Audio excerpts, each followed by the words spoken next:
Para fazer a retrospectiva, as meninas aqui do Map News, Deus abençoe vocês, me fizeram uma pergunta. E a pergunta era: Del, tirando as suas ministrações, qual foi a ministração que mais te marcou aqui no MAP? E eu não lembrava o nome, e fui perguntar para o Tico. E a mensagem do Tico era a mensagem Desconstruídos, né, Tico?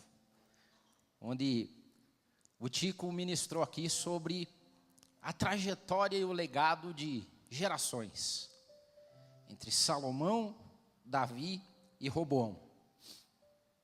E aí eu vim falar aqui, as meninas falaram: não, Del, mas é desse ano. Eu falei: agora mudou, desse ano é outra. Mas daí na oração de homens seguinte, calhou de estarmos aqui na oração de sábado, o pai, eu e o João. Isso não tem nada a ver na mensagem que eu tenho pregado hoje, mas pela situação. Porque não há nada mais maravilhoso na vida de um homem do que o legado e a herança que ele deixa para os filhos. E como o Marco falou, a gente morre de velhice. A gente morre porque a gente viveu. E é claro que não seja isso, Deus ajude que não seja. Mas se for, nós estamos preparados. E o que me passou pela cabeça é: imagine o meu pai passar de agora para a eternidade num culto onde o filho dele vai ministrar e o neto dele está aqui também servindo a Jesus. Isso é uma bênção. Isso é uma maravilha. Isso é algo que um homem deve desejar. Isso é algo que uma mulher deve ansiar. Que a sua família esteja aos pés de Jesus e quando tudo passar, o que reste seja Jesus, seja a graça e a maravilha de servir a esse Senhor. O meu pai sempre foi um exemplo. Meu pai foi a pregação viva que nós ouvimos, vimos durante tempos e tempos. Isso é maravilhoso. E o que o meu pai fazia, que a gente sempre pede aqui, e sempre fez? Meu pai ora, meu pai lê a Bíblia, e o meu pai pertence a uma comunidade de fé. E isso é maravilhoso, porque o maior legado que ele pôde deixar para mim, para o João e para todos os outros é: nós servimos ao Senhor. O meu pai, algum tempo atrás, disse: eu e a minha casa serviremos ao Senhor. E é esse Jesus que a gente serve. Então nós estamos na mão dele. E hoje, mais uma vez, nós estamos diante da mesa do Senhor. E nós precisamos nos lembrar e referenciar desse Jesus que nós servimos. E a palavra de Deus nos pede para lembrar desse ato, lembrar desse tempo e desse movimento, onde Deus entregou o seu Filho na cruz do Calvário para que eu e você, pecadores que somos, fôssemos alcançados pela graça. E a partir dessa graça, nós herdarmos a vida eterna em Cristo Jesus. Só que se Jesus pediu para a gente lembrar, é porque pode ser que a gente esqueça. Mas eu, pensando mais sobre isso, num mundo que se prepara para receber o anticristo, a tudo aquilo que se opõe a Jesus Cristo, o que nós temos hoje talvez seja uma astuta cilada, não para que a gente esqueça Jesus, mas para desfigurar a figura e o sacrifício de Jesus Cristo, a desfigurar o Evangelho, a tal ponto que talvez a gente se lembre de alguma coisa que não é mais Jesus Cristo, que não é mais o Evangelho. A palavra de Deus, escrita em Isaías 45, diz assim: eu sou o Senhor, e não há outro, além de mim não há Deus. Deus, desde a antiguidade, preocupado com o que eu e você, o seu povo, pudesse fazer para atrair o que é esse Deus. E ele diz também em Êxodo 23, não terás outros deuses diante de mim. Isso é tão claro para a gente que parece que a gente pode não esquecer. Fala, não, isso aí jamais eu vou esquecer. Mas cuidado, porque o que o mundo faz hoje é desfigurar tanto Jesus Cristo, desfigurar tanto Deus, que cria um outro Cristo, um outro evangelho, um outro Deus que não se parece mais com o Deus bíblico. E aí nós temos o título dessa mensagem. Chega um momento que Jesus é tão desfigurado, Deus já está tão desfigurado, que existe um povo que acende uma vela para cada santo, no desespero de tentar achar para si a salvação, a redenção e a solução para a sua vida. E hoje nós vivemos no meio de um evangelho desfigurado, de um Jesus desfigurado, e que hoje a nossa obrigação como comunidade, aqueles que acreditam em Jesus Cristo, é restaurar sempre, na nossa memória e na nossa vida, quem é Jesus. Porque se há uma coisa que o nosso Deus é zeloso, a palavra de Deus diz que Deus é zeloso com a sua glória, a qual Ele não empresta, Ele não dá, Ele não atribui a ninguém mais que não seja Ele. Na tradução americana diz que Deus é jealous, Deus é ciumento, Deus tem cuidado e carinho com a glória dEle. Essa glória não é dividida, não é compartilhada. Então, para Deus, um cenário de traição é quando o diabo nos faz desfigurar a figura de Deus e de Jesus Cristo, a ponto de nós adorarmos quem não é mais Deus, quem não é Jesus Cristo, quem não é o Evangelho, e a nossa vida ficar dividida, como é hoje, num sincretismo de pessoas que buscam a Deus por todos os caminhos desesperados, que acendem vela para todos os santos, que buscam em todos os lugares. E eu digo para você, vão encontrar um Jesus e um Deus desfigurado. Hoje nós estamos sendo enxovalhados de lugares sagrados, de palavras sagradas, de mantos, como se Deus se dispusesse a dividir a glória dele e colocar ela num único local. Como se Deus, zeloso da glória e do sacrifício dele na cruz do Calvário com Jesus Cristo, fosse atribuir a glória dele para uma denominação, para um lugar, para um espaço no tempo que seja. Deus jamais faria isso. Práticas de prosperidade materialista que apequenam Deus a um simples amuleto para fazer tua vida dar certo. Você acha que Deus, na sua infinita grandiosidade, no seu todo poderio, se transformaria num amuleto para você fazer com que os teus desejos aconteçam? O Deus criador do universo, que entregou o Filho dele para morrer na cruz do Calvário, para que você tivesse vida e redenção? Nós preferimos e buscamos visões pessoais de ungidos que acreditam que por seu poderio espiritual acharam o caminho que nenhuma outra pessoa na história tem achado. Desfigura Deus. E nós, se não tivermos cuidado, vamos acendendo velas para esses santos. E Deus, que é zeloso com a sua obra e com o seu evangelho, se sente traído. Porque Deus não divide glória. Nós corremos o risco de abandonar a Bíblia e buscarmos livros, metodologias, formas de fazer com que o homem encontre a sua salvação, sendo que a salvação é explícita nas páginas do Evangelho e da Bíblia.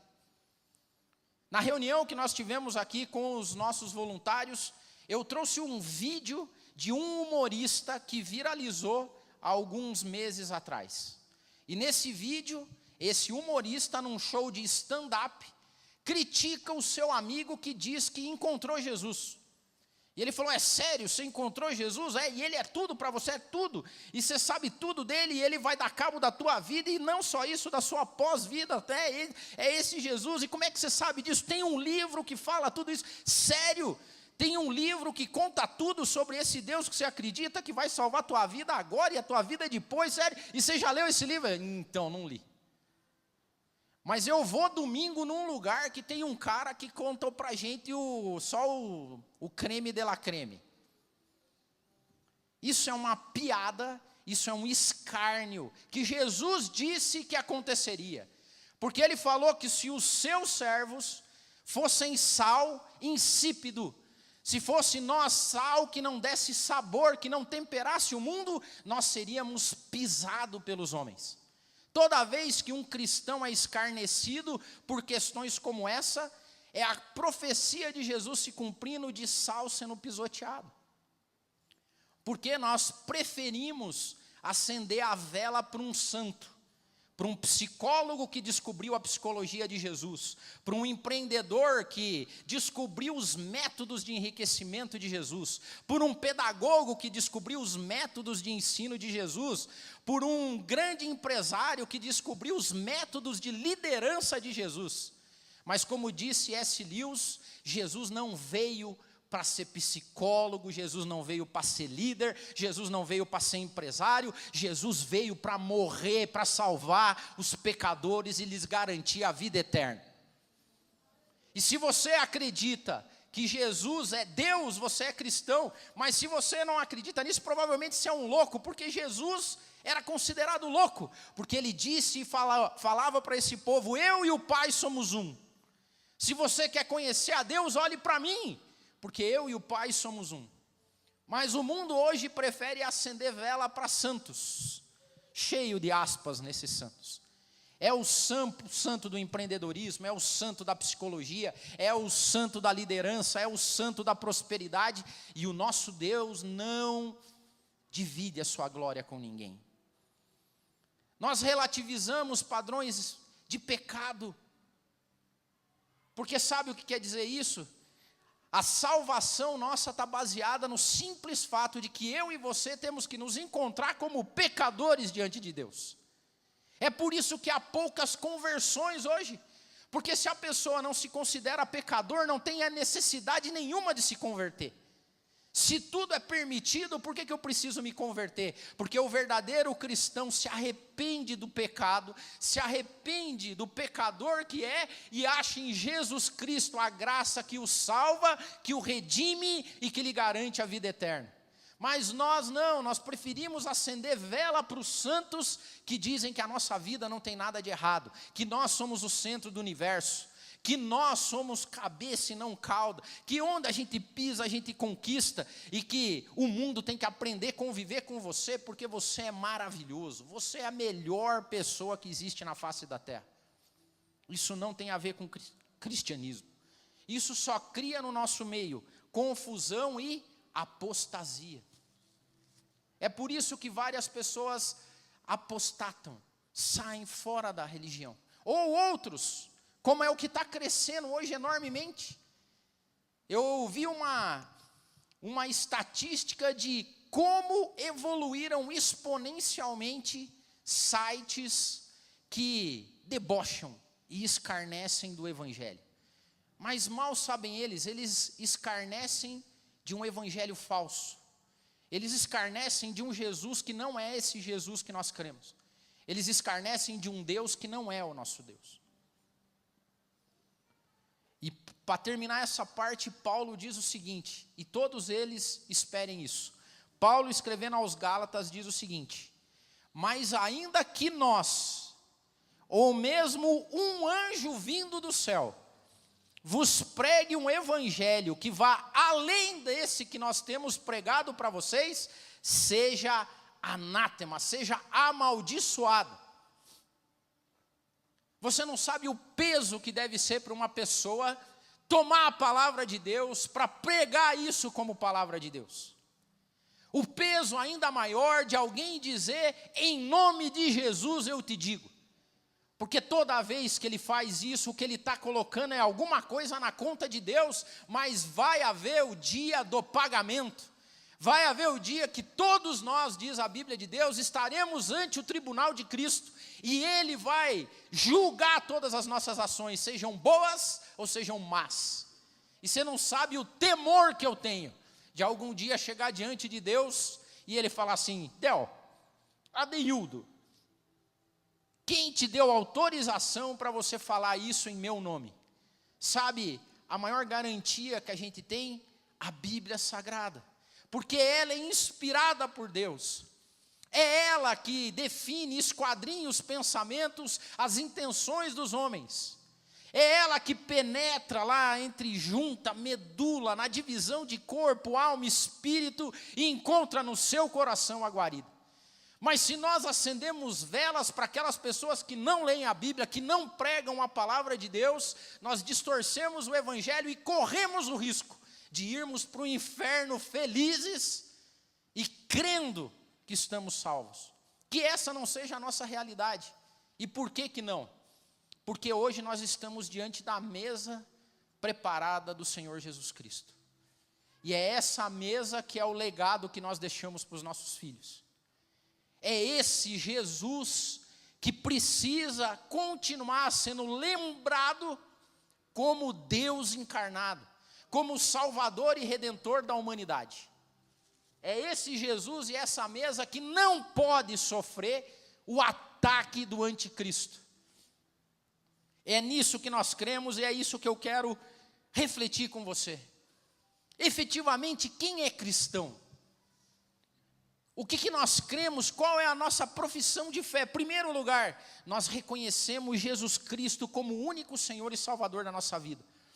Romanos capítulo 10, versículo 9. Se com a tua boca confessar Jesus como Senhor, e em teu coração creres que Deus o ressuscitou dentre os mortos, você vai ser salvo.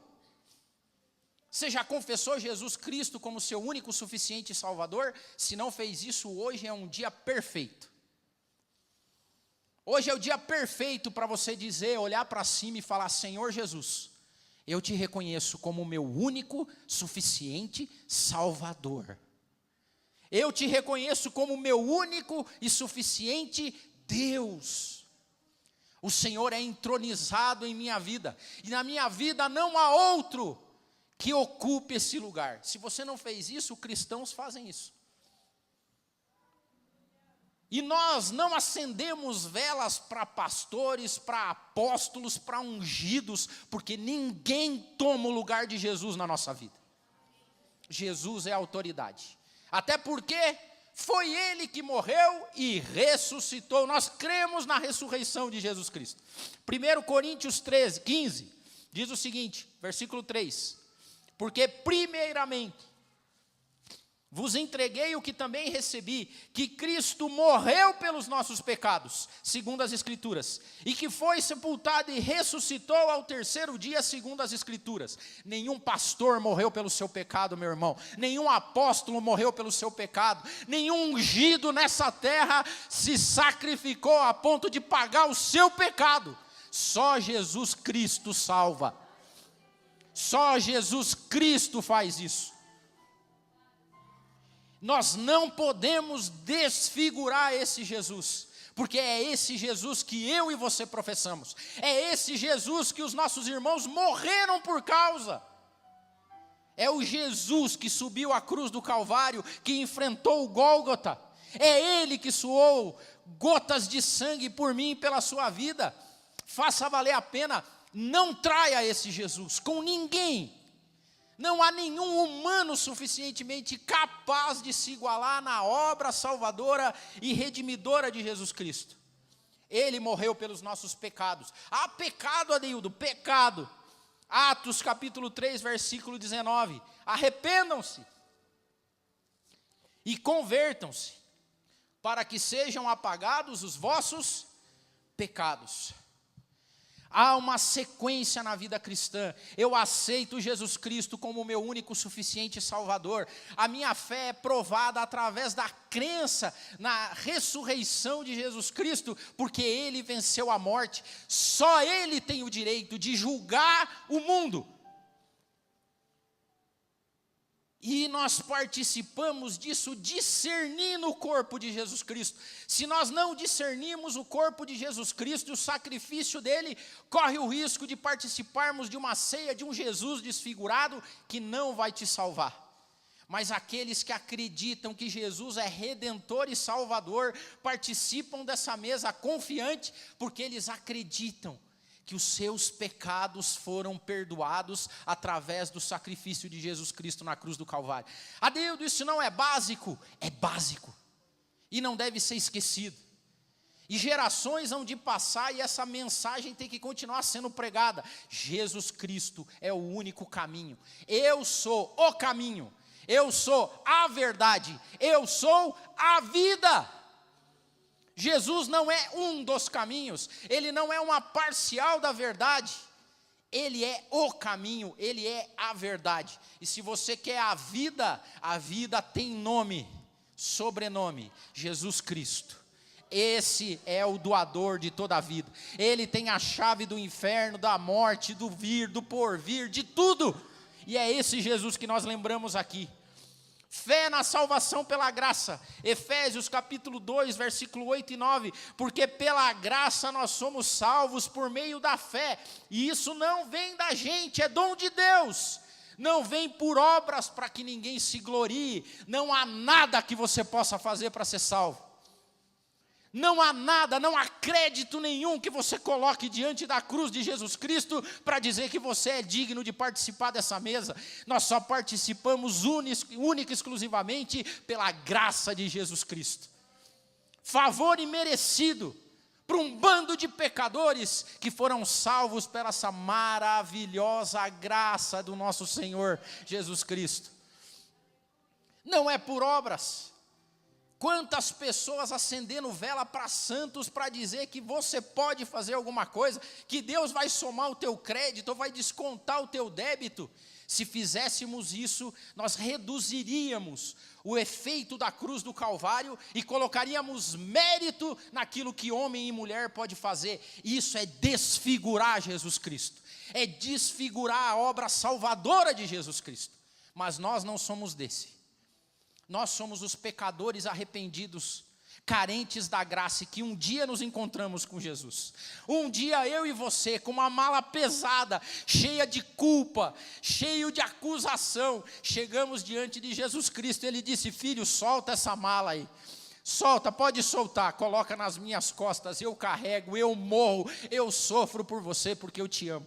E aquele pecador arrependido solta essa mala, se sente livre, e ele sai contando para as pessoas boas novas: eu encontrei Jesus Cristo, eu fui salvo, meus pecados foram apagados, e eu vou contar para você, eu vou morar no céu, e eu tenho garantido a vida eterna, é por isso que eu vivo feliz. Oh, aleluia! A novidade de vida em Cristo. 2 Coríntios capítulo 5, versículo 17 diz: assim que se alguém está em Cristo, nova criatura é. As coisas velhas já se passaram e eis que tudo se fez novo. O cristão que acredita em Jesus Cristo é aquele que a galera olha e fala assim: cara, mas você não era assim. Você fala: nasci de novo. Deixa eu te contar, eu nasci de novo. Mas como que você nasceu de novo? Como pode? Você não voltou para o ventre da sua mãe? Não, você não está entendendo. Eu encontrei alguém que me deu uma vida nova. O meu passado ficou para trás. É como se eu tivesse saído da placenta agora. Tudo se fez novo na minha vida. Não há mais nada que me prenda, não há mais correntes que me aprisionam, não há mais culpa que me atormente, porque eu nasci de novo. Eu tive a oportunidade, tenho a oportunidade de construir uma vida novinha, do zero. E a partir de hoje as pessoas olham para essas pessoas convertidas e falam: esse cara ficou meio louco. Você fala: eu estou meio louco mesmo. A fé em Jesus Cristo e a beleza do evangelho e do cristianismo é que ele transforma o pior pecador, o mais vil pecador, numa pessoa e numa criatura totalmente nova. Não há quem fale isso. Tem gente que fala assim, mas se eu tivesse a oportunidade de nascer de novo, eu ia fazer algumas coisas diferentes. Sabe aonde isso existe? Aqui, em Jesus Cristo. Em Jesus Cristo você, independente da sua idade, independente do teu passado, Jesus Cristo te dá a oportunidade de nascer de novo. Fala assim, agora está tudo resolvido, vou fazer tudo de novo. Então, a característica de um cristão é que ele vive em novidade de vida e ele vive em obediência à palavra de Deus. João capítulo 14, versículo 15. O cristão demonstra o seu amor por Cristo ao obedecer os seus ensinos e a viver de acordo com as Escrituras. Por que a gente faz o que faz? Por que a gente é livre para escolher? Porque nós amamos Jesus Cristo.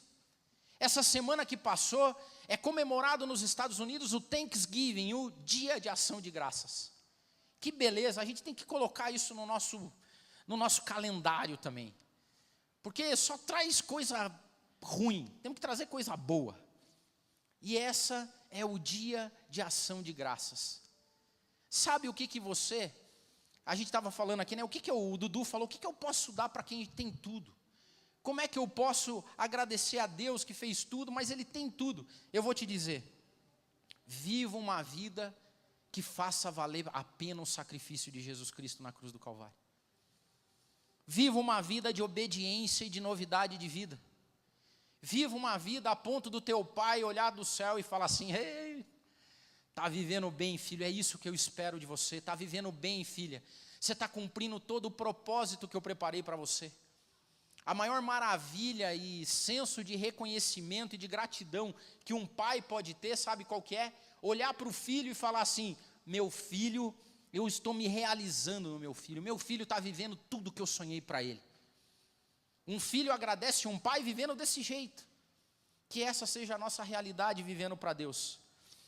Amar a Deus e ao próximo. Amarás o Senhor teu Deus de todo o teu coração, de toda a tua alma, de todo o teu entendimento, e amará o teu próximo como a você mesmo. Mateus 22, 37 ao 39. O verdadeiro cristão não vive uma vida em si mesmada. Ele vive uma vida para tocar a vida dos outros e abençoar quem está ao seu redor. Assim como Jesus Cristo morre na cruz do Calvário e se entrega por nós, maravilhoso e bem-aventurado é aquele que dá a vida pelos seus amigos, que olha para quem está do lado e entrega. Esse é o verdadeiro e genuíno evangelho que nós cremos. Compromisso com o discipulado. Mateus 16, 24. Então disse Jesus aos seus discípulos, se alguém quiser vir após mim, negue-se a si mesmo, tome a sua cruz e me siga. Há um momento na vida do cristão que ele entende que Deus fez tudo para ele, que Deus é tudo para ele, e ele olha a sua vida e fala assim, o que eu posso fazer agora?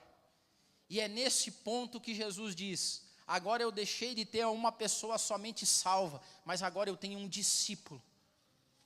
E o discípulo é aquele que abre mão da sua vida por aquele que lhe comprou a vida. Mas não por forçação de barra, mas por livre e espontânea vontade. Como um escravo de orelha furada que olha para o seu mestre e fala assim, não há vida melhor do que uma vida entregue a esse Senhor. É nesse momento que a nossa vida começa a pregar o evangelho. É nesse momento que as pessoas olham para a gente e falam assim, por que você vive do jeito que você vive? Por que você faz as coisas que você faz? E você olha e fala assim, eu só estou imitando meu pai. Por último, esperança de vida eterna. João 3,16. Porque Deus amou o mundo de tal maneira que deu o seu Filho unigênito, para que todo aquele que nele crê não pereça, mas tenha a vida eterna. A palavra de Deus nos diz que, se nós esperamos em Deus só nessa vida, eu e você somos os mais miseráveis dos homens. O que nós esperamos discernir no corpo de Jesus Cristo, nessa mesa hoje, junto com os nossos filhos, maridos, mulheres, famílias entregues a Deus, nós discernimos que aqui reside a nossa salvação. Aqui reside a graça salvadora de Jesus Cristo. Aqui reside a maior bênção que uma pessoa pode ter. Que ao chegar ao final da sua vida, ela possa olhar e dizer: combati o bom combate, acabei a minha carreira, guardei a minha fé. Eis que agora está me preparado a coroa.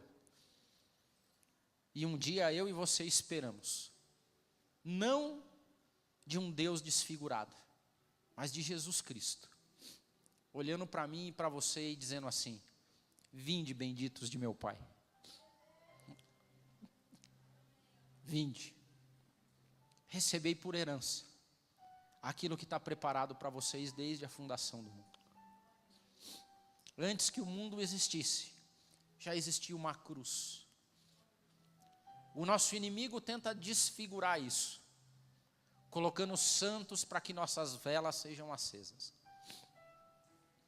Mas o cristão genuíno só se encontra em um único lugar, e se chama a mesa redentora de Jesus Cristo. E é isso que nós vamos continuar fazendo, mês após mês, ano após ano. Gerações passarão, até o dia que a gente ouça a doce voz do Espírito Santo nos chamando de volta para casa. E aqueles salvos, de todo tempo, toda raça, tribo, língua e nação, se reunirão num dia, numa festa. Até lá, essa igreja prega Jesus Cristo. Até lá, ninguém vai ser entronizado na nossa vida além de Jesus Cristo. Até lá, ele vai ouvir um aleluia toda manhã. Até lá, ele vai ouvir louvores e cânticos de adoração. Ele vai ouvir vidas entregas no altar. E um povo que dirá: nós servimos a Jesus Cristo, Ele é o nosso único Senhor e Salvador. Se você acredita nisso que eu falei, se essa é a tua vida, você vem a essa mesa com o coração mais alegre do mundo. Você traz o teu filho, a tua esposa, e você pega o cálice, você pega o pão e você fala: obrigado, Jesus, obrigado. E é isso que nós vamos fazer agora. Se coloque em pé. Eu vou orar, entregando a Deus e santificando esses elementos. E você vem com esse coração. Você vem com o coração de quem diz: Senhor, o Senhor Jesus é o Rei da minha vida. Eu te declaro hoje como o meu único e suficiente Salvador. Eu me coloco diante de Ti como um pecador que sou, crendo na graça redentora e salvadora. Crendo que o Senhor ressuscitou dentre os mortos e que a minha vida eterna está garantida no Teu sacrifício. É isso discernir o corpo de Jesus Cristo. Senhor, nesse momento nós estamos diante dessa mesa tão maravilhosa, dessa mesa que representa toda a nossa fé, ó Pai. Aquela que o Senhor nos pediu para que a gente jamais se esquecesse. Aquela que o Senhor pediu para que tempo após tempo, a gente se lembrasse, não só isso, que a gente contasse para os nossos filhos, para os nossos netos, para os nossos bisnetos, que a gente inculcasse isso andando pelo caminho, acordando, levantando, trabalhando, comendo. Hoje nós estamos, ó Pai, milhares e milhares de anos pós o seu sacrifício na cruz do Calvário, e nós estamos aqui de novo como família e comunidade para dizer que nós não esquecemos. Nós estamos aqui para dizer que nós não te desfiguramos e que nós seguimos crendo no teu sacrifício de salvação e redenção pelas nossas vidas. Hoje eu te peço, santifica esses elementos e que ao participarmos desse pão e desse cálice, as nossas forças e a nossa fé seja redobrada para mais tempos, ó Pai. Os tempos serão difíceis, mas que nós sejamos o remanescente fiel, aqueles que não desistem, não recuam e não te desfiguram, ó Pai. Abençoe as famílias aqui presentes, abençoe cada pai, cada mãe, cada filho, cada filha, e que os nossos pequenos aprendam desde já a quem eles servem, Que os nossos pequenos carreguem no peito, no coração, na alma, no espírito, que só há um Deus, Salvador da humanidade, o nome dele é Jesus Cristo. Amém, amém. Venham, venham.